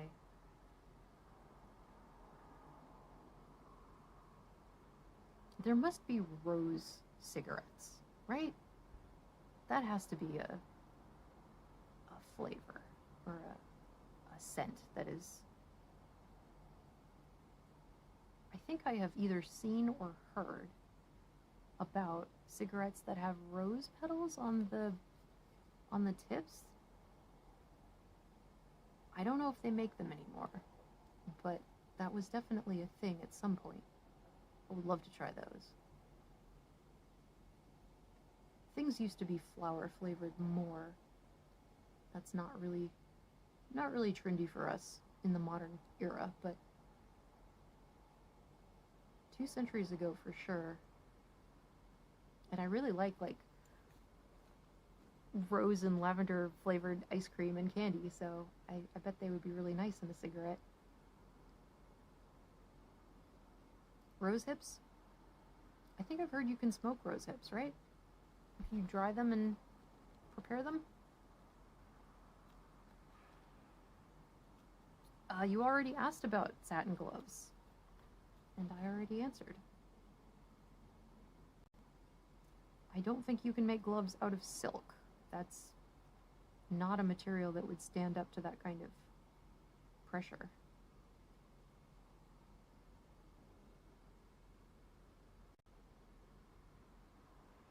I was thinking you might be able to smoke lemon verbena, which is part of the mint family, and it is very lemony. It's so lemony that if you walk through a stand of it or the dog lies down on it, you can smell all the lemony goodness.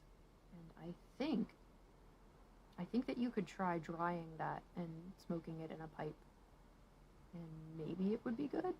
I don't know. I could try it.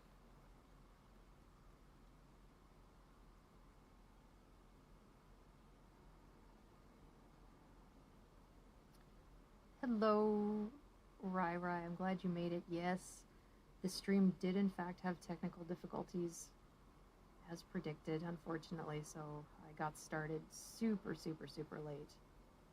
But I think we got some of the issues figured out, so hopefully next stream will be a lot easier to be on time and make sure that everything goes easily. My own fetishes? I don't know if I want to talk about my fetishes to a YouTube audience. That seems gauche.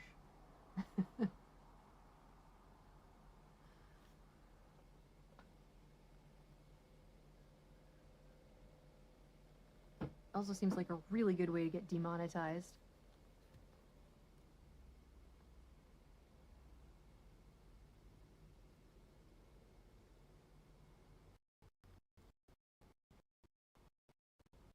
Have I ever heard of smoking banana peels? Yes. I don't know why one would. What is the effect of the banana peels? Why don't we look it up?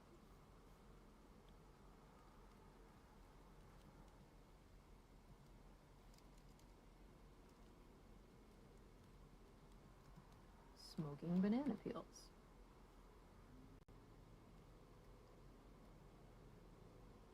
Wow. The very first result is titled Smoking Banana Peels is the greatest drug hoax of all time.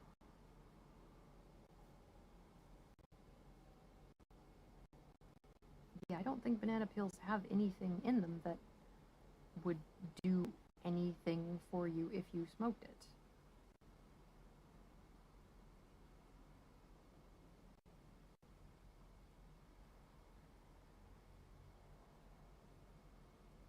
The thing about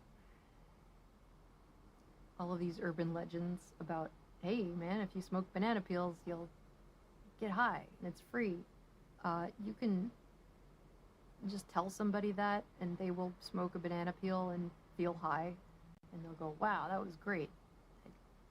It's very, very, very easy to convince somebody that they are going to have a drug effect from doing something weird like smoking a banana peel.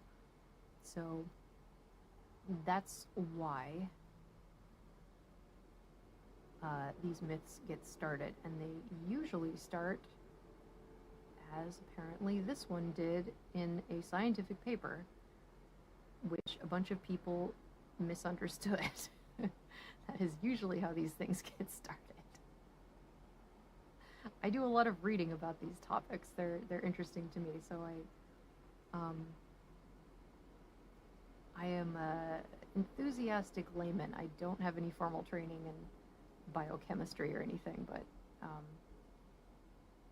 think I read a lot of papers for fun.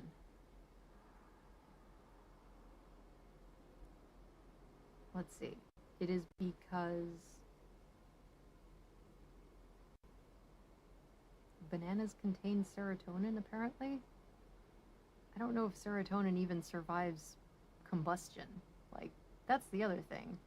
Some things you can smoke and get high from because the molecule will survive being caught on fire, and other things, if you try to smoke them, if you catch them on fire, you will destroy the molecule and you will no longer get high.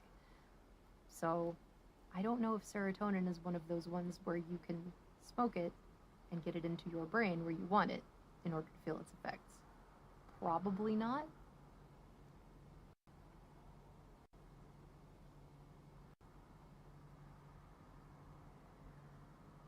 Ah, naturally this rumor started in Berkeley, California. That makes sense.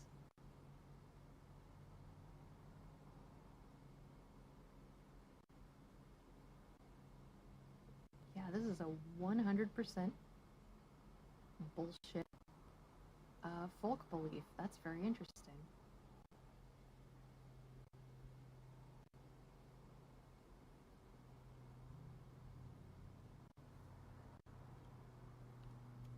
I will copy and paste this link for anyone who would also like to read about the origin of the banana peel myth.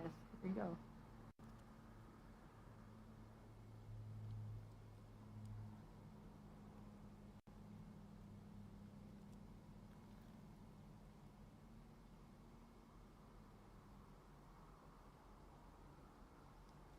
Do I smoke other things like hookah pipe cigars?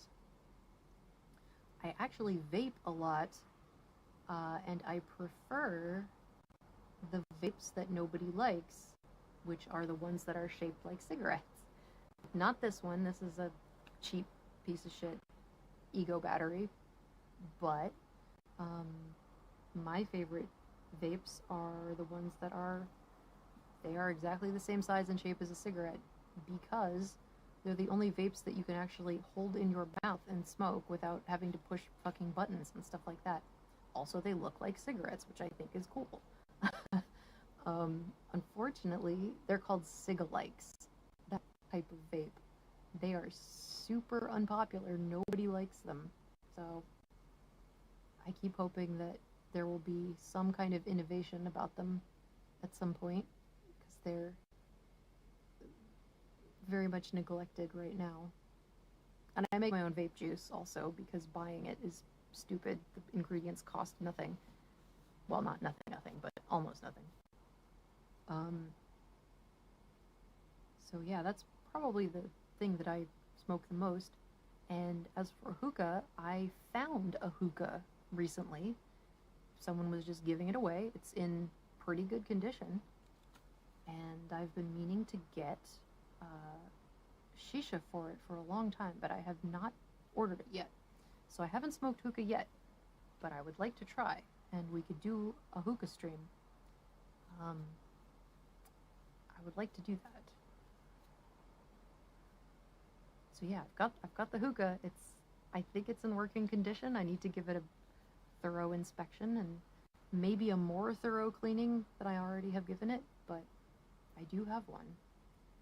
I also have a corncob pipe, but don't really use it that much. There is a local pipe club which looked interesting. I just found them online recently, and probably worth going to check out.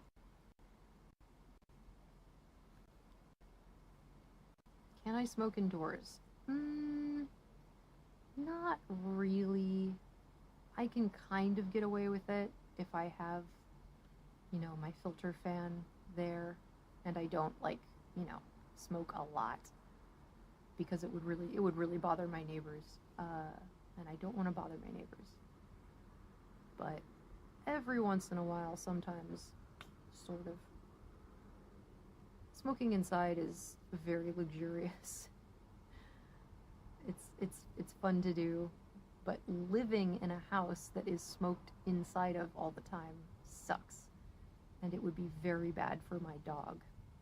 It would make him unhealthy, so it's not really something that I want to do. I mean, I want to do it in that it would be fun and relaxing, but I would not want to live in a house that I smoked in. That would be very bad for the dog.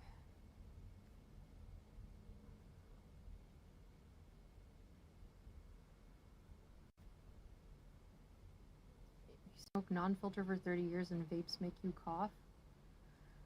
Well, I won't start another lecture, because I'm already getting hoarse, but there's a lot of different kinds of vapes and a lot of different kinds of vape juice, and they come in two completely different molecular forms. One of them is a nicotine salt, which is more similar to a real cigarette in terms of its metabolic function, and then the other is freebase nicotine, and they're just different. They have different effects. Also, the flavors are different. The type of vape thing that you smoke out of will hit your throat differently. Some people really like a heavy throat hit, some people don't.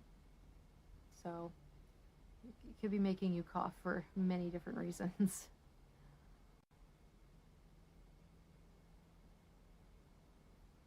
Do I remember smoking restaurant? I think maybe when I was a really little kid. Maybe? It's kind of hard. It's hard to figure out if that's like a false memory based on,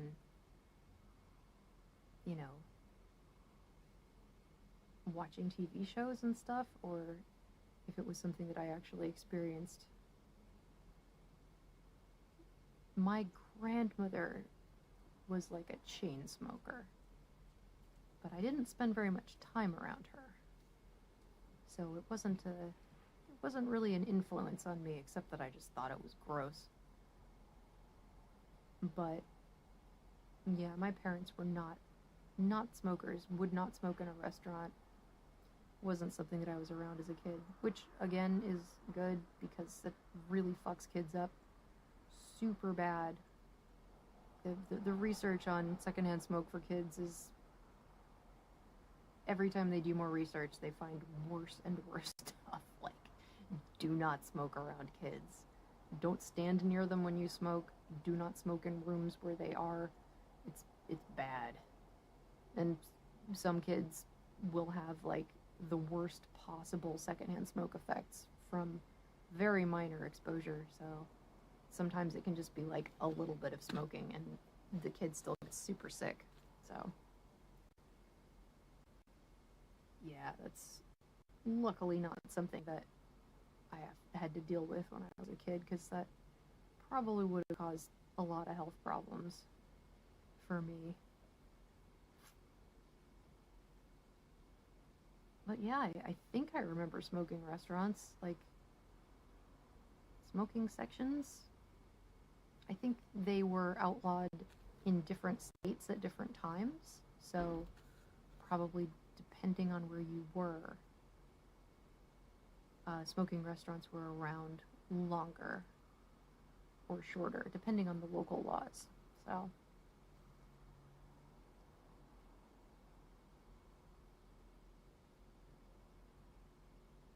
yeah, I don't know. I might have gone to restaurants that had smoking sections. It was so stupid too, because there would be like, if we put the smoker in the corner of the room, that's the smoking section, and it won't bother everybody else. And it's like, well, we are all breathing the same air, so what was the point of that? I can definitely understand why people who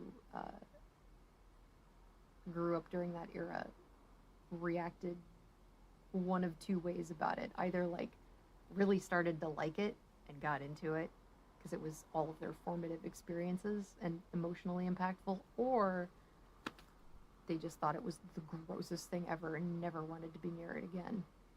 So, I mean, a lot of fetishes are like that. Fetishes are usually a reaction to something that has a very strong emotional impact, often a negative emotional impact. Not always.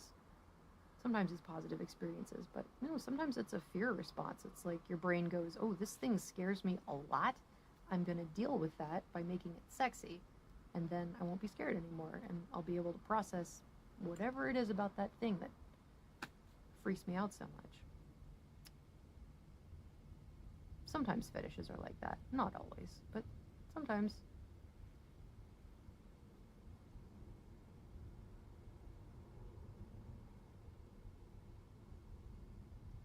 Thanks for hanging out, Leather Hitman. I think you've been here the longest of everyone. You're a real trooper.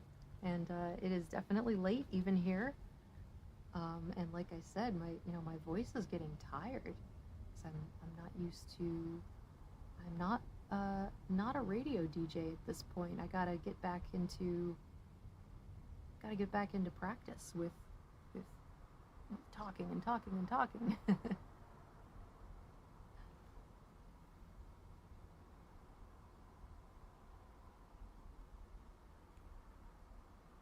Oh, Robert, it was a great sacrifice, and the honorable and loving thing to do, but I'm sure it was really, really hard.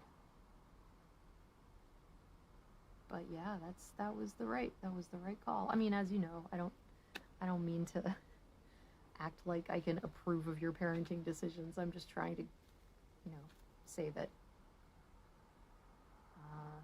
I appreciate the choice that you made for your daughter. I think that was cool, because a lot of people didn't make that choice. They did not care enough not to put their kids in danger, and that sucks. So kudos to you. That is cool.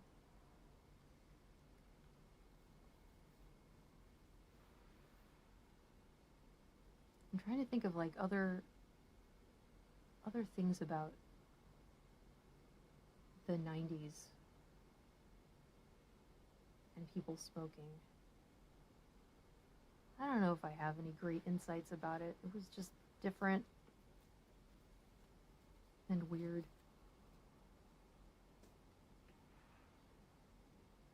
It's always crazy to watch a show like Mad Men and see everybody just smoking everywhere. And, you know, when I'm watching it, I'm like, oh, that looks nice. I would love to be able to just smoke a cigarette in an office on my typewriter. That looks really nice. So it's fun to be able to think about that and enjoy that scenario out of the context of like poisoning people with secondhand smoke and stuff like that. So, you know, we're doing that thing where we're making a dangerous or threatening situation fun. It's like play therapy for grown-ups.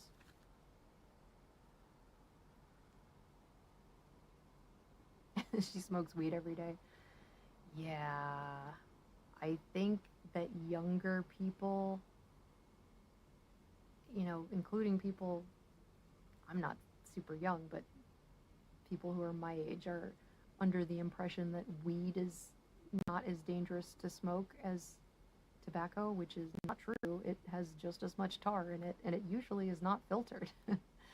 it will fuck you up. It's the tar that gets you. The nicotine is not the poisonous part. It's the tar.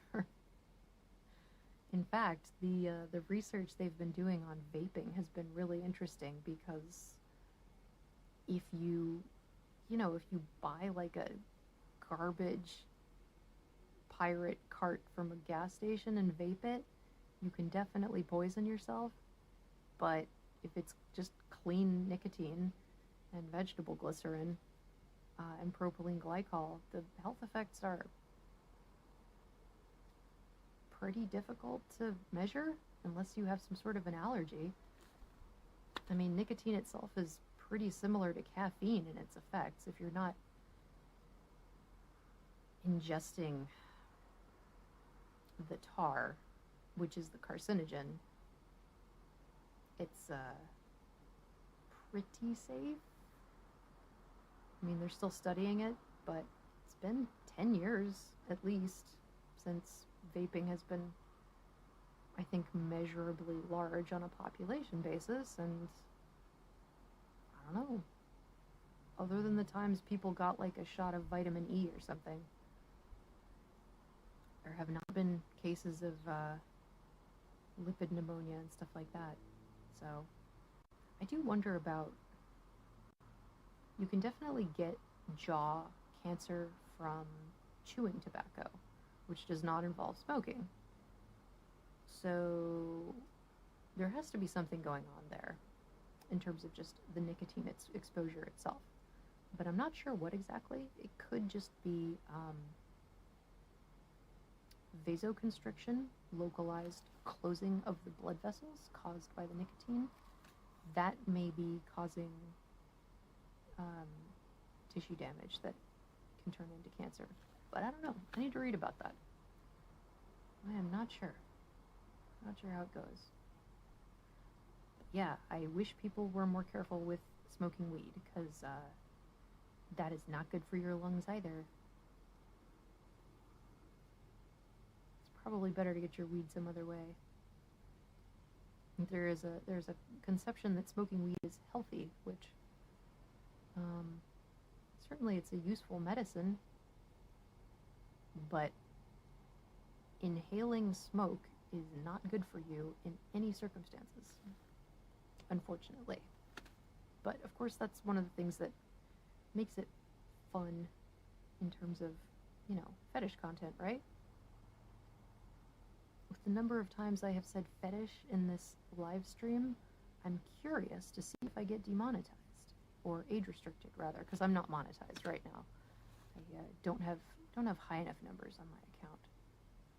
So this has been an interesting experiment to kind of figure out how YouTube works on the inside, because nobody knows. They won't publish that those those rules. I mean, they have rules, like the terms of service, obviously, but they will not tell you specifically what causes the various punishments that they have laid out.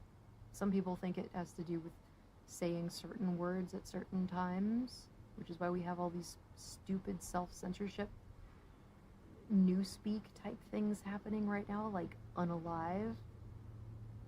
I don't know what makes people think that saying unalive is going to save their monetization as soon as YouTube decides to penalize that word as well. So anyway, I hate living in 1984. It sucks. It is just as bad as all of the classic science fiction writers would have us believe.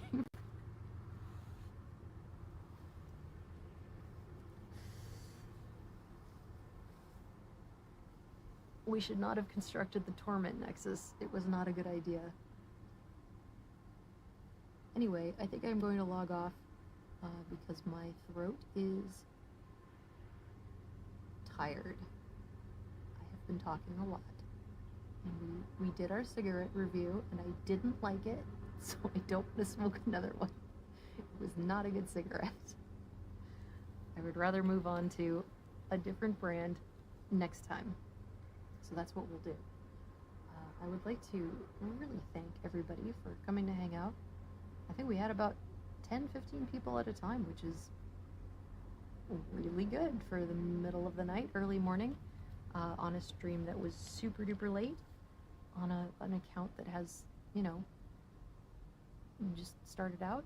So I really appreciate everyone's support. It's been so nice. I've just been having a pleasant time, and I hope that I keep having a pleasant time so I can keep doing this. I really liked hanging out with you, Grizz and Robert, and smoking live streams.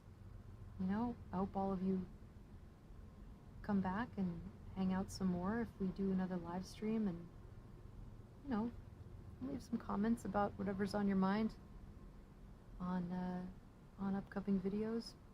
I'm interested in your thoughts. I'm interested in hearing what you think about whatever the topic may be. It's like I said, this has been a really nice group of people to meet. And even the people who are a little more business-like about their approach to their fetish content are polite about it. And that's all I ask.